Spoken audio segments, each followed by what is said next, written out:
Hello everyone, সবাই কেমন আছো? তো আজকে মা বললো ডিনারে স্যুপ নুডলস বানাবে। তো চলো তোমাদের সঙ্গে শেয়ার করা যাক এই soup noodles recipe. Let's go. Soup noodles বানানোর জন্য প্রথমে একটা কড়াইয়ে পরিমাণ মতো তেল দিয়ে পেঁয়াজ কুচি, রসুন কুচি, আদা কুচি এবং কাঁচামরিচ কুচি দিয়ে তাতে গাজর, ক্যাপসিকাম, টমেটো এবং স্বাদ মতো লবণ দিয়ে কিছু সময় নেড়ে নিতে হবে। তারপরে বাঁধাকপি কুচি দিয়ে দিতে হবে।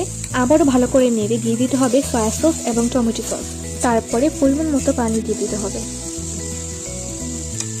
মা এখানে 1 প্যাকেট ম্যাগি নুডলস এবং কিছু সংখ্যক স্টিক নুডলস অ্যাড করেছেন। আপনারা চাইলে ম্যাগি নুডলস স্কিপ করে শুধু স্টিক নুডলস দিয়েও বানাতে পারেন। তারপরে দিয়েছিলেন ম্যাগি নুডলসের মশলা। এখানে মা একটা ডিম ফেটে নুডলসও দিয়ে দিয়েছে। আপনারা চাইলে ডিমটা স্কিপও করতে পারেন, তবে ডিম দিলে আরও বেশি ভালো লাগবে খেতে। এখানে মা লেমন গ্রেট করে দিয়ে দিয়েছেন। এই তো রেডি হয়ে গেল আমাদের tasty soup noodles. Soup noodles বানানো শেষ, মা নিয়ে এসেছে, এখন খাওয়ার পালা।